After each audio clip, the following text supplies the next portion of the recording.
एक नेता जो मंदिर की पूजा करके इंतजार कर रहा है एक फोन कॉल और एक चार्टर प्लेन का।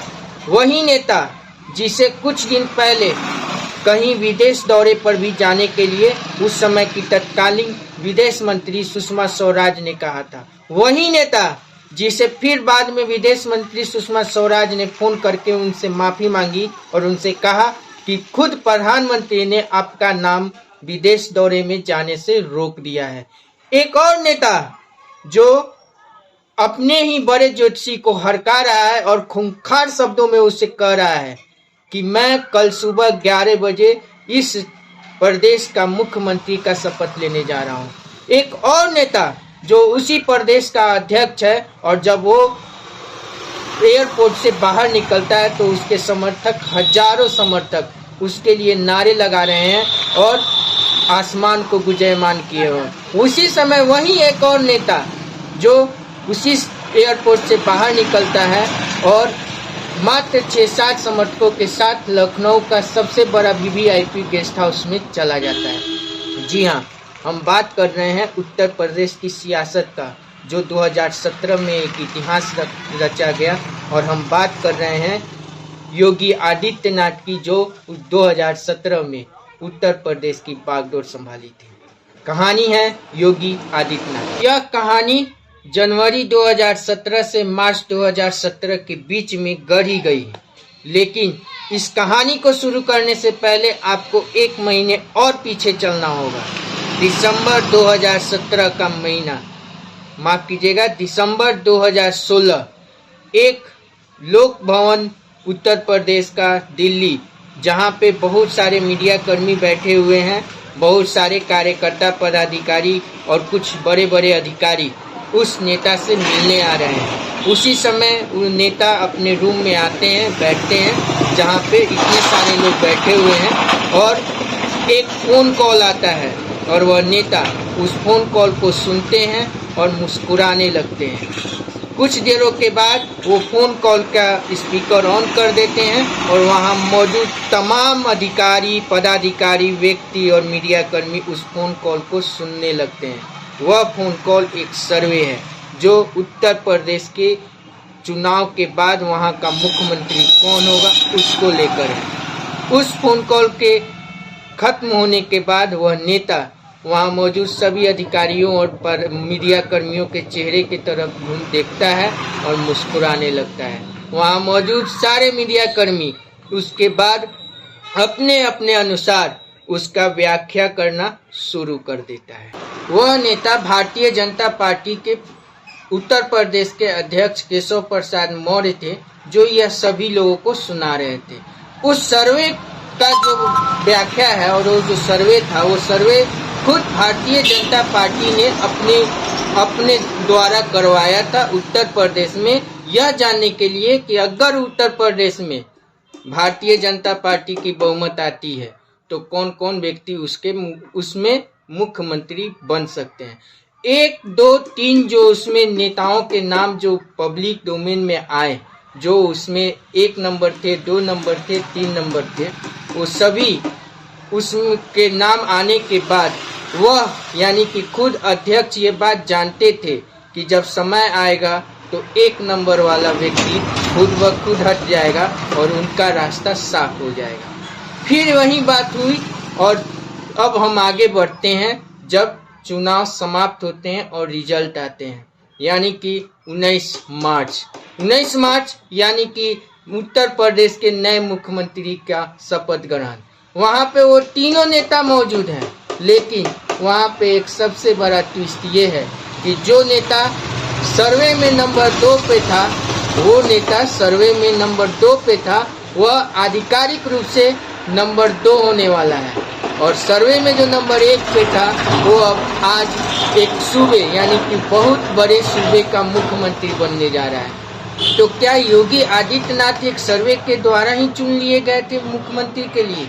अगर ऐसा होता तो मनोज सिन्हा, जो बनारस में काल भैरव और बाबा विश्वनाथ के दर्शन करने के बाद चार्टर का इंतजार कर रहे थे और जो अपने मुख्यमंत्री बनने के संकेत मिलने के बाद में वहां पर बैठे हुए थे और उन्होंने जब चलते चलते अपने एक बड़े और देश के प्रख्यात ज्योतिषाचार्य को फोन करके पूछ रहे हैं, तो सर बताइए मेरा ग्रह नक्षत्र क्या बता रहा है। तो वह ज्योतिषाचार्य बड़े ही आराम से और बड़े ही शालीनता से कह रहे हैं कि सर मैं आपको कुछ देर में कॉल बैक करता हूँ। कुछ देर में वो ज्योतिषाचार्य उन्हें कॉल बैक करते हैं और हिचकते हुए उनसे कहते हैं कि सर आपके ग्रह नक्षत्र अभी ठीक नहीं है। इस सुनने के बाद वो खूंखार रूप अख्तियार कर लेते हैं और फोन पर को पटकने से पहले उन्हें कहते हैं कि मैं कल इस सूबे के मुख्यमंत्री पद का शपथ 11 बजे लेने जा रहा हूँ। तो क्या उन्हें भी इस बात के संकेत थे कि वो मुख्यमंत्री बनने वाले हैं? अगर ऐसा था तो उधर दूसरे तरफ प्रदेश अध्यक्ष केशव प्रसाद मौर्य के नाम की इतनी जयकारा क्यों लग रही थी? और तीसरे योगी आदित्यनाथ उसी एयरपोर्ट से निकलकर चुपचाप अपने 6-7 समर्थकों के साथ लोकदल लखनऊ गेस्ट हाउस में चले जाते हैं। तो क्या खुद योगी आदित्यनाथ को इसके संकेत बहुत पहले दे दिए गए थे कि उन्हीं के नाम की घोषणा होगी? साथ ही साथ एक और नाम छूट रहा है, उस समय के तत्कालीन गृह मंत्री राजनाथ सिंह। आखिर राजनाथ सिंह जो मुख्यमंत्री के दौर में चल रहे थे और वे मुख्यमंत्री रह चुके थे, आखिर अंतिम समय में वे इनकार क्यों कर दिए? शुरू करते हैं सबसे अंतिम नाम से, राजनाथ सिंह। राजनाथ सिंह को चुनाव शुरू होने के पहले यानी कि 2015 में ही 15 के आखिरी महीनों में जब उत्तर प्रदेश के चुनाव की तैयारी भारतीय जनता पार्टी करने लगी थी और उस समय के राष्ट्रीय अध्यक्ष अमित शाह और खुद प्रधानमंत्री नरेंद्र मोदी भी इस बात का संकेत दिए थे कि राजनाथ सिंह को प्रदेश अध्यक्ष बनाकर उन्हें उत्तर प्रदेश भेजा जाए और उन्हें वहां की कमान सौंपी जाए। लेकिन राजनाथ सिंह को यह कभी भी सपने में भी नहीं सोचे थे कि वो मुख्यमंत्री के लिए स्वीकार कर ले। ऐसा इसलिए था कि चुनाव के बाद में यानी कि लोकसभा चुनाव के बाद में भारतीय जनता पार्टी देश में हिचकोले खा रही थी। उसी समय बिहार जैसे चुनाव हुए थे, बिहार प्रदेश में वहां भी भारतीय जनता पार्टी की करारी हार हुई थी। दिल्ली में तो लगभग सिमट ही चुके थे और साथ ही साथ इस सब को देखते हुए और राजनाथ सिंह ने यह सोचा कि मैं अभी गृह मंत्री बनकर ऐसे ही साइडलाइन कर दिया गया हूँ, पार्टी में भी मेरी उतनी चल नहीं रही है, तो अगर मैं उत्तर प्रदेश चला जाता हूँ तो मेरा और डिमोशन हो जाएगा और साथ ही साथ मेरा पॉलिटिकल डेथ हो जाएगा। और इसी सब के चलते और साथ ही साथ जब उन्होंने देखा कि यहाँ पे टिकट के बंटवारे में भी हमारी कुछ नहीं चल रही है, कभी कभी तो मीडिया में इस बात की भी खबर छन छन के आ रही थी कि वे कभी कभी पदाधिकारियों और संसदीय बोर्ड की बैठक से उठ के गुस्से में उठ के चले जाते थे। कई बार कोप भवन में बैठ गए। उसी के बाद उनके बेटे पंकज सिंह को सेफ जोन नोएडा से टिकट दिया गया। ये सारी बातें उनके दिमाग में थी और ये सभी बातें चल रही थी। इस सब को देखते हुए राजनाथ सिंह ने चुनावी मैदान यानी कि उत्तर प्रदेश में उतरने से इनकार कर दिया और वो अपने आप को एक सिलेंडर मोड में आ गए कि मैं गृह मंत्री ही सही हूँ। तो उनका नाम वहीं पे खत्म हो गया। साथ ही साथ एक बात और राजनाथ सिंह के लिए कहा जाता था कि वो अमित शाह के जो वर्तमान अध्यक्ष थे उनके भी करीबी, संघ यानी मोहन भागवत RSS के भी करीबी, यहाँ तक कि वो प्रधानमंत्री के करीबी और देश में उस समय की जो गवर्नमेंट चल रही थी उसके नंबर 2 के नेता होने के करीबी होने के बावजूद भी उन्होंने इन सारे झमेलों से अपने आप को दूर कर दिया। कुल मिलाकर देखा जाए तो राजनाथ सिंह ने सपने में भी यह नहीं सोचा था कि उत्तर प्रदेश में मोदी की आंधी चल रही है। मोदी के नाम की यहाँ पे एक तरीके से वेव है। जब राजनाथ सिंह ने इनकार कर दिया कि वे मुख्यमंत्री के दौर में नहीं रहेंगे तो उसी के बाद भारतीय जनता पार्टी ने एक बहुत बड़ा मास्टर स्ट्रोक, वह मास्टर स्ट्रोक यही था कि मोदी यानी कि प्रधानमंत्री नरेंद्र मोदी जो नए नवेले बने थे उन्हीं के नाम पे उत्तर प्रदेश का चुनाव लड़ा जाए। और भारतीय जनता पार्टी आखिरी में उत्तर प्रदेश 2017 का चुनाव उन्हीं के फेस पे जाने का फैसला कर लिया। और उसी के बाद उस समय के राष्ट्रीय अध्यक्ष अमित शाह और उनकी पूरी टीम एक तरीके से वहां की रणनीति बनानी शुरू कर दी। यह रणनीति तो चुनाव यानी कि लोकसभा चुनाव 2014 के पहले यानी कि 2013 में ही बनना शुरू हो गया था, लेकिन जिसे थोड़ा विराम दिया गया था, अब उसे झाड़ पोंछ कर नहला धुला कर उसे अब नए सिरे से फिर से उस काम को आगे बढ़ाया गया और उत्तर प्रदेश का चुनाव शुरू हो गया। अब आगे का खेल शुरू होता है। जैसा कि मैंने आपको बताया कि मोदी यानी कि नरेंद्र मोदी के नाम पर उत्तर प्रदेश का चुनाव लड़ने का फैसला किया गया। इसके पीछे भी एक बहुत बड़ा कारण जो बाद में मीडिया कर्मियों के समझ में आया। सबसे बड़ा कारण था जब दिल्ली और बिहार के चुनाव हुए थे तो उसमें एक मुद्दा उठ गया था नरेंद्र मोदी को लेकर कि ये बाहरी हैं, और इसी मुद्दे को वहाँ पे लोगों ने यानी कि बिहार और दिल्ली के नेताओं ने इसे भुनाया और इसके चलते दिल्ली और बिहार में कुछ चल नहीं पाया मोदी जी का और वहाँ पे दोनों जगह में चुनाव हार गए। उसी के बाद जब उत्तर प्रदेश में उनके नाम को फाइनल किया गया कि उन्हीं के फेस पे चुनाव लड़ा जाएगा, तो इसके पीछे सबसे बड़ा मत ये था कि अब उनको बाहरी होने का कोई बात कह नहीं सकता है, न उनको बाहरी होने का कोई आरोप लगा सकता है, क्योंकि वे उत्तर प्रदेश के ही सबसे बड़े क्षेत्र बनारस के वे सांसद हैं।